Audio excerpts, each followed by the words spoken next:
네, 증권통 투자 업데이터 시간입니다. 어제 하루 동안 가장 많이 들으신 단어가 아무래도 FOMC 회의 결과 이 단어가 아닐까 싶습니다. 파월 의장이 매파적인 발톱을 결국에는 드러내면서 시장 글로벌 증시가 전반적으로 하락하는 모습을 보여줬는데요. 그런 가운데서도 우리 시장은 연중 최저치로 4개월 만에 파랗게 질리면서 거래를 마쳤습니다. 그런데 그 이유를 수급에서 찾을 수 있었는데요. 어제 외국인과 기관은 각각 600억 원대, 7천억 원이 넘는 물량을 순매도를 하면서 지수 자체를 끌어당겼습니다. 이번 주 내내 특히나 외국인은 선물 시장에서 1조 원어치를 넘는 순매도를 하면서 투심이 확실하게 위축된 모습이었는데요. 그런 만큼 외국인과 기관이 어떤 종목을 동반해서 순매도를 했는지 탑5 리스트 화면을 통해 만나보도록 하겠습니다. 네, LG화학, 포스코홀딩스, 네이버, 삼성 SDI, 카카오 순으로 지금 이름을 올렸는데요. 보시는 것처럼 2차 전지 관련된 종목들이 일제히 빠지고 있다는 점을 확인하실 수 있습니다. 그런데 화면에 보이는 LG화학과 포스코홀딩스, 삼성 SDI 외에도 어제 시총상위단에 있는 2차 전지주들 일제히 약세를 보였다는 점 잠시 뒤에 설명을 드리도록 하겠고요. 네카오, 금리 인상하면 떠오르는 반발 매도세가 들어오는 대표적인 종목이 아닐까 싶습니다.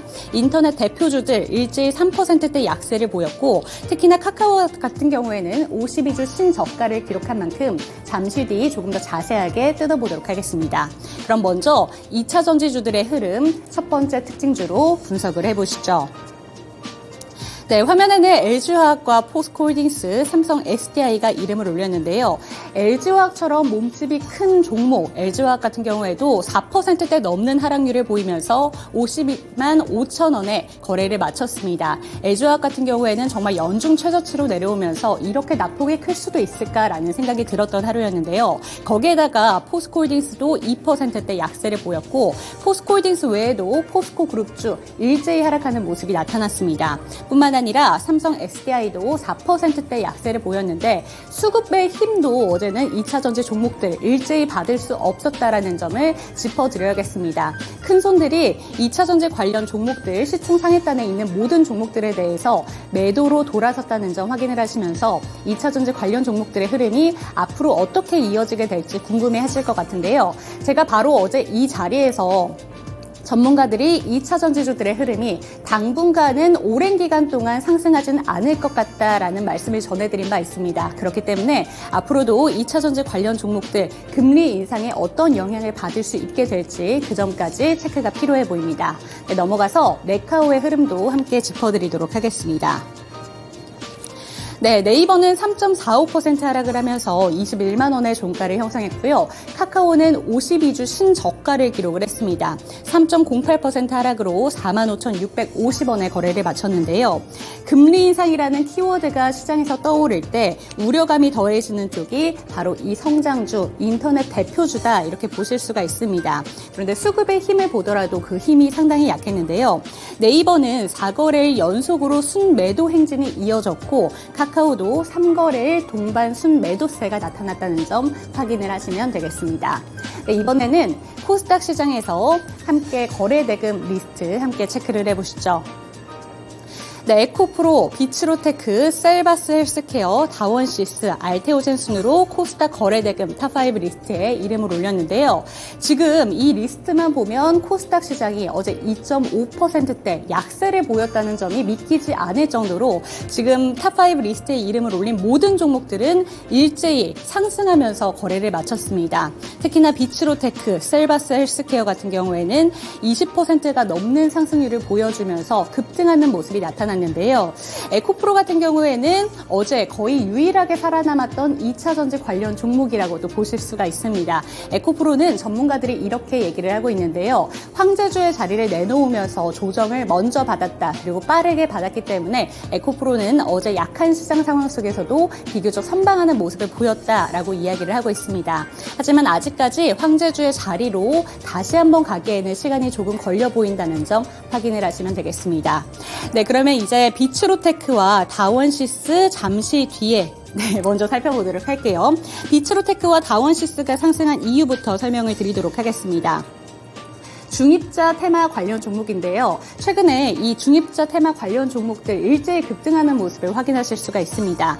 국내에서 처음으로 60대 전립선암 환자가 중입자 치료를 받은 뒤에 이 환자의 암 조직이 한 달 만에 모두 사라졌다는 소식에 중입자 테마 지속적으로 화제가 되고 있습니다. 관련주의 강세가 무려 4거래일째 계속해서 지속이 되고 있는데요. 이 테마 중에서 사실 어제 가장 강했던 종목은 이 두 종목이 아니라 모비스였습니다. 모비스 같은 경우에는 이쪽 테마로 자리를 확실하게 잡으면서 3연상을 기록을 했고요. 52주 신고가를 갔다는 점도 먼저 짚어드리도록 하겠습니다. 하지만 아무래도 거래대금 탑5 리스트다 보니까 조금 몸집이 큰 비츠로테크와 다원시스가 이름을 올렸다는 점 확인을 하시면 되겠고요. 혼란스러운 시장 속에서도 이 테마 확실히 강했다는 점 확인을 하셔야겠고, 하지만 큰 손들은 이 테마에 대해서 손을 좀 떼고 있다는 점은 체크를 하셔야겠습니다. 비츠로테크와 다원시스 모두 개인만이 순매수하고 있는 종목이라는 점 확인을 하시면 되겠습니다. 네, 그럼 셀바스 헬스케어 어떤 이유로 상승을 했는지 살펴보도록 하겠습니다. 어제장 시간의 거래에서 이 시간에 셀바스 헬스케어에 대한 이야기가 나왔습니다. 10%대 상승률을 꽉 채워내면서 셀바스 헬스케어 어제 시간의 거래에서부터 강한 주목을 받았는데요. 셀바스 헬스케어는 미국의 울트라 사이트와 조인트 벤처를 설립을 하면서 AI 진단에 대한 사업을 본격화한다는 소식에 주목을 받았습니다. 개장 직후에 어제 27%가 넘는 급등세를 보여준 뒤에 조금은 흔들리는 모습이 나타났는데 결국에 장 막판에 30% 상한가를 꽉 채워내면서 12,870원의 거래를 마쳤고요. 다만 개인의 매수세가 강했고 기관은 소폭 매수에 그쳤다. 하지만 외국인은 매도를 택했다는 점 확인을 하시면 되겠습니다. 네, 끝으로 알테오젠 살펴보시죠. 시총 6위까지 올랐던 알테오젠입니다. 지금 보시는 것처럼 어제 종가 3.52% 상승을 하면서 76,500원의 거래를 마쳤는데요. 수요일장 10거래일 만에 하락 전환했던 알테오젠의 상승 열기 아직 꺾이지 않았습니다. 하루 만에 상승 전환에 성공을 해내면서 극악의 분위기를 나타낸 시장에서도 선방해준 종목이었는데요. 3%로 강세로 거래를 마친 알테오젠의 경우 9월장 들어서 외국인이 단 3일을 제외하고 지속적으로 매수 행렬을 보여주고 있습니다. 금융정보업체 FN가이드에 따르면 이달 12일부터 19일까지 가장 많이 검색된 종목도 이 알테오젠이라고 하는데요. 알테오젠은 올해 들어서 주가가 무려 90% 이상 성장을 했고 어제 시총 6위까지 올라왔다는 점 확인을 하시면 되겠습니다. 시장에서는 미국 대형 제약사인 머크가 항암제 키트루다의 피하 주사제를 알테오젠의 기술로 개발 중인 것에 주목을 하고 있습니다. 현재 머크와 알테오젠은 비독점 계약 상태인데 독점 계약을 추진할 가능성이 있고 거기에서 더 나아가 매각에 대한 가능성도 있다라는 보도가 나오고 있습니다. 하지만 어제 알테오젠 측에서는 이에 대해서는 아직 답변을 해줄 수 없다라는 점을 보도를 통해 밝혔으니까요. 이 점까지 확인해 보시면 좋을 것 같습니다. 네, 이렇게 코스피 시장과 코스닥 시장에서 특징 주까지 살펴봤습니다. 오늘 이 시간에는 하이투자증권 이화진 과장 연결해 보겠습니다. 네, 과장님 안녕하세요. 네, 안녕하세요. 네, 저희 코스피 시장과 코스닥 시장에서의 특징주 분석을 해봤습니다. 과장님께서 보시기에 오늘 시장에서 주목하면 좋은 특징주 어떤 종목이 있을까요? 네, 일단 HK 이노엔이 최근에 시장에서 조금 진짜 주가적인 측면에서도 계속 상승하고 있었고, 3분기, 4분기 때부터는 실적 개선이 조금 본격적으로 좀 이루어질 것으로 보이고 있습니다. 우리가 흔히 알고 있는 수치 해소제, 컨디션 같은 경우는 이제 작년 리오프닝부터 계속 꾸준히 성장을 하고 있고, 그리고 1월 달부터 이제 수요제 관련 이슈도 계속 꾸준하게 성장을 하고 있습니다. 이제 이 회사의 다시 본업에 대한 가장 큰 성장 모멘텀이 KQ입니다. 역류성 식도염 이제 치료제로서 작년에 1,000억 비슷하게 이제 매출을 달성을 했고, 이제 올해 같은 경우는 이제 중국의 러신제약을 이제 2년 전에 기술 이전을 했고, 이제 올해 3월 달에 중국에서 건강보험 등재가 되게 되면서 이제 소비에 대한 수요가 본격적으로 일어나는 한 해가 좀 될 것으로 보이고 있습니다. 올해 하반기 때부터는 이제 중국에서 매출이 일어난 부분의 한 10% 정도를 이제 국내에 매출을 좀 인식할 것으로 보이고 있고, 북미 시장 같은 경우는 아마 내년 상반기나 결국에는 폭목화가 지나면은 내후년에 이제 본격적으로 북미 시장에 진출하게 됩니다. 미국 시장 같은 경우가 대략 한 3.8조 그리고 중국이 4조짜리에 대한 시장 규모를 가지고 있기 때문에 본격적으로 미국과 중국에 대한 KK 매출이 일어날 것으로 보이고 있는데 지금 전 세계적으로 32개국까지 지금 수출을 확대되고 있습니다. 올해 KK 전망 자체가 한 1,200억에서 1,300억 내년부터는 2,000억 가까이 갈 수 있는 흐름이 좀 되지 않을까 생각을 하고 있는데 결국에는 그 흐름들이 계속 꾸준히 나오고 있고 올해 정분당이 이제 국내 파트너사로서 이제 역할을 하고 있는데 결국 조만간에 이제 재계약 관련 이슈가 나올 수 있습니다. 일단 HK 이노엔 쪽에서 좀 유리한 계약 조건으로 변경이 된다고 하게 되면은 여기서 한 단계 더 주가가 위쪽으로 갈 수 있는 흐름이 될 수가 있고 물론 최근에 작년에 가장 주가가 올랐던 이유 중에 하나가 오버행 이슈였는데 지금 한 물량이 한 5% 정도 남아있다고 좀 확인이 됐습니다. 그리고 5% 정도 물량이 대략 한 4만 원 초반대에 옛날에 블락딜이 많이 나왔었기 때문에 4만 원 초반에 만약 여기서 거래량이 많이 터지거나 블락딜이 나오게 되면은 이제 더 이상에 대한 악재에 대한 수급 이슈는 더 이상 없다라고 하게 되면은 HK 이노엔은 충분히 주가는 계속 할 수 있지 않을까 생각하고 있습니다. SK 이화진 과장 통해서 전일장 수급 특징주죠. HK 이노엔 만나봤습니다. 그렇다면 시간의 거래에서는 어떤 종목들이 부각받았는지 함께 리스트 통해서 살펴보시죠. 네, 리스트 올라오고 있는데요. 전거래 시간의 거래에서는 정치 테마주로 엮이는 종목들의 상승과 하락이 강하게 나타났습니다. 네, 보시는 것처럼 순서대로 남선알미늄, 서원과 삼부토건, 밑으로는 에이스테크, 양지사가 올라와 있는데요. 남선알미늄과 서원 그리고 삼부토건부터 만나보도록 하겠습니다. 네, 앞서 말씀드렸다시피 정치 테마주로 엮인 종목들이 어제 시간의 거래에서 상승이 굉장히 강하게 나타났습니다. 이재명 더불어민주당 대표에 대한 체포 동의안이 어제 국회 본회의에서 가결됐는데요. 이 체포 동의안 가결 요건은 출석의원의 과반이 동의를 해야 하는데 이번 표결에서는 찬성표가 가결 정족수보다 한 표가 더 많았습니다. 검찰은 백현동 개발특혜와 쌍방울그룹 대북 송금 의혹 등으로 이 대표를 구속영장을 청구를 했는데요. 따라서 반사 이익을 볼 것으로 예상이 되는 이런 종목들이 어제 시장에서 시간의 거래에서 굉장히 강한 흐름 나타났습니다. 남선 알미늄 같은 경우는 정규장에서 1%대 상승으로 거래를 마쳤는데요. 시간의 거래에서 9.94%가량 오르면서 2,710원에서 거래를 마쳤고요. 이 서원 같은 경우에는 초전도체 테마로도 엮이면서 굉장히 많이 올랐던 종목이죠. 어제 시간의 거래에서 9.94%가량 상승했습니다. 1,659원에서 거래를 마쳤습니다. 이 삼부토건 같은 경우에는 어제 정규장에서 2% 가까이 하락한 종목인데요. 우크라이나 재건 테마로도 많이 엮이는 종목이죠. 어제 시간의 거래에서 7.7%가량 오르면서 3,565원에서 거래를 마쳤습니다. 네, 그 밑으로는 에이스테크 만나볼 텐데요. 최근 통신 장비주들이 부각을 받으면서 주가가 크게 올랐던 종목입니다. 미국에 수출되는 5G 안테나를 본격적으로 생산한다는 소식으로 상한가를 기록하기도 했던 종목이죠. 어제 장 초반부터는 급락세를 보였는데요. 대규모 유상증자를 진행하기 위한 일반 주주 대상의 실권주 청약이 끝나자마자 주가는 하락세로 돌아섰습니다. 장중 내내 하락하다가 장 막판에 이런 하락을 조금씩 돌리는 움직임 나타나면서 보합에서 마감이 됐는데요. 에이스테크 같은 경우는 시간의 거래에서 4.6%가량 상승을 했습니다. 4,200원에서 거래를 마쳤네요. 네, 마지막으로는 양지사 올라와 있습니다. 양지사 같은 경우에는 최근 후쿠시마 오염수 방류와 관련해서도 애국주의 테마로도 엮였던 종목이죠. 양지사는 지난 14일 감사보고서 제출이 지연되고 있다고 공시를 했습니다. 양지사는 오늘 정기 주주총회를 앞두고 있는데요. 일반적으로 보통 감사보고서는 주주총회 일주일 전까지는 제출이 되어야 하는데 자료 제출이 일부 지연됨에 따라서 감사보고서 또한 제출이 지연되고 있다고 밝혔습니다. 어제 장 마감 후에 적정 의견이 담긴 감사 보고서를 제출했다고 공시를 하면서 시간의 거래에서 주가가 상승했는데요. 4.16%가량 상승했습니다. 16,790원에서 거래를 마쳤습니다. 네, 그렇다면 반대로 시간의 거래에서 하락한 종목들 탑5도 함께 만나보도록 하겠습니다.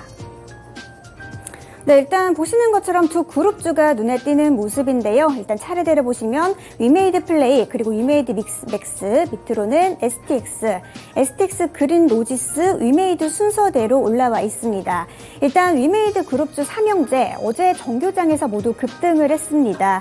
위메이드부터 살펴보시면 위메이드가 중국계 게임사 액토즈 소프트로부터 미래전설 IP에 대한 라이선스 계약금 1,000억 원을 수령했다는 소식이 어제 정규장에서 나왔습니다. 이 액토즈 소프트와 위메이드는 오랜 기간 미래전설이라는 라이선스를 두고 법적 다툼을 이어왔죠. 그리고 지난달 액토즈 소프트가 중국 라이선스 사업의 독점권을 갖는 대가로 위메이드에 5년간 매년 1,000억 원씩 총 5천억 원을 지급하기로 했습니다. 그 후 그제 그러한 내용이 처음으로 이행이 되면서 위메이드 그룹주 어제 시간의 거래에서부터 부각을 받더니 정규장에서도 급등하는 흐름이 나타났습니다. 위메이드 플레이와 위메이드 맥스 같은 경우에는 정규장에서 상한가를 기록을 했는데요. 시간의 거래에서는 7%가량 그리고 5%가량 각각 하락했고요. 종가는 9,150원 그리고 1,380원에서 거래를 마쳤습니다. 위메이드 같은 경우에는 정규장에서 11%대 강한 급등세가 나타났는데요. 시간의 거래에서는 4.5%가량 하락했고요. 35,800원에서 거래를 마쳤습니다. 한편 어제 정규장에서 위메이드와는 반대로 다른 흐름을 보인 이 두 그룹주가 있었죠. STX 그룹주인데요. STX와 STX 그린 로직스 함께 올라와 있습니다. STX에서 인적 분할해서 재상장한 이 물류 해운 업체 STX 그린 로직스의 주가가 최근 널뛰기를 하고 있는데요. 이 거래 전만 하더라도 BDI 지수 상승과 함께 해운주들이 상승하면서 상한가를 기록했던 종목입니다. 그런데 어제 시장에서는 10%가 넘게 빠졌는데요. 어제 시장에서 STX 같은 경우에도 15%대 급락세가 나타났습니다. 이 두 종목 같은 경우에는 각각 시간의 거래에서 4.9%가량 빠졌고요. 4.6%가량 하락했습니다. 각각 23,800원에서 그리고 25,950원에서 거래를 마쳤습니다. 네, 그렇다면 다시 한번 이화진 과장 연결해서 시간의 거래에서 주목을 받은 종목들 중에서 어떤 종목을 특징주로 보고 계신지 만나보도록 하겠습니다. 네, 과장님 안녕하세요. 네, 안녕하세요. 네, 시간의 거래에서 주목해 볼 만한 특징주 어떤 종목들이 있었나요? 네, 물론 어제 시간 내에서 5G 관련주들이 조금 상승을 했습니다. 물론 이제 올해 이번 주 초부터 에이스테크부터 시작을 해서 이제 하나증권에서도 리포트가 나왔는데, 물론 내년 한 연말쯤 이제 6G에 대한 하반기 수주 모멘텀이 좀 기대가 이제 생각보다 큰 것 같습니다. 물론 예전부터 5G 같은 경우는 장비 수주를 계속 꾸준히 받았음에도 불구하고 실제 계산이 크게 계산되지 못했다는 점이 계속 시장에서는 불안 요소로 계속 흐름이 계속 빠져왔었고, 이번 같은 경우는 확실히 좀 얘기가 좀 다른 것 같습니다. 물론 에이스테크가 다음 달부터 북미 쪽에서 이제 안테나 관련 생산 기지를 본격적으로 생산할 것으로 보이고 있기 때문에 그 경쟁사인 이제 KNW도 이제 안테나에 대한 수주가 본격적으로 일어나지 않을까 생각을 하고 있는데, 이게 단순하게 이제 북미 쪽에서 끝나는 게 아니라 최근에 네온시트 같은 경우도 다른 쪽에 있는 HD 현대엘렉트릭 그리고 현대건설기계 그리고 미코바이오메드, 아스타 등 전반적으로 지금 사우디에서 공급 계약이 하나둘씩 나오고 있습니다. 이제 단순하게 어떤 계약 MOU를 체결하겠다라는 이슈가 아니라 본격적인 수주 모멘텀이 나오고 있다는 점을 봤을 때 결국 그 다음이 5G가 되지 않을까라고 생각을 하고 있고요. 그리고 좀 인도네시아 누산테라 같은 경우도 지금 수도 이전을 좀 앞두고 있는 상황이기 때문에 5G에 대한 수주 모멘텀이 단순하게 북미에서 끝나는 게 아니라 6G에 대한 이제 5G에서 넘어가는 시장 흐름에서 본격적으로 수주 모멘텀이 나올 수 있다라고 생각을 하고 있습니다. 물론 여기에 덧붙여서 최근에 한국판, 스타링크를 만든다는 얘기도 나오고 있고, 그만큼 최근에 저궤도 위성통신이나 이런 최근 SK텔레콤이나 KT 쪽으로 이런 저궤도 위성통신 서비스가 본격적으로 나온다라고 하게 되면은 결국에는 있는 장비 업체들이나 안테나에 대한 이제 수요 모멘텀이 본격적으로 저는 성장할 수 있다고 생각하고 있습니다. 결국에는 5G가 옛날 LTE와의 같은 결합으로 인해 가지고 그런 트래픽에 대한 감당을 좀 못하는 좀 상황까지 왔었기 때문에 이번 5G 정책 같은 경우는 어쩔 수 없이 실패라고 생각을 한다 치더라도 초기에 6G 레디가 본격적인 사업 허가가 떨어지고 나오게 되면은 그때는 좀 분위기가 충분히 좀 달라질 수 있지 않을까라고 생각하고 있습니다. 특징주로 KMW 만나봤습니다. 5G에 대한 바닥 기대감, 그리고 실적은 점점 더 나아질 것이다 라는 말씀 함께 해주셨고요. 6G 레디 투자에 대한 수주 기대감까지 함께 언급을 해주셨으니까요. 여러분들 투자 판단에 도움이 되시면 좋겠습니다. 네, 이화진 과장님 오늘도 좋은 말씀 감사드립니다. 네, 감사합니다. 네, 이번 주에 비가 한 차례 내리고 나서 날씨가 이제는 정말 많이 쌀쌀해졌습니다. 이제 드디어 가을이 오는 것 같다, 이런 느낌이 정말 날씨로도 사뭇 느낄 수가 있었는데요. 어제 시장 상황은 이제 쌀쌀함을 넘어서 그야말로 퍼렇게 질리면서 서늘함까지 느껴졌던 하루였습니다. 하지만 오늘 시장만큼은 그래도 다시 한번 기분 좋은 흐름이 이어갈 수 있도록 저희가 응원 멘트 드리도록 하겠습니다. 오늘도 저희 토마토 증권통에 채널 고정해 주셨으면 좋겠습니다. 채널 고정!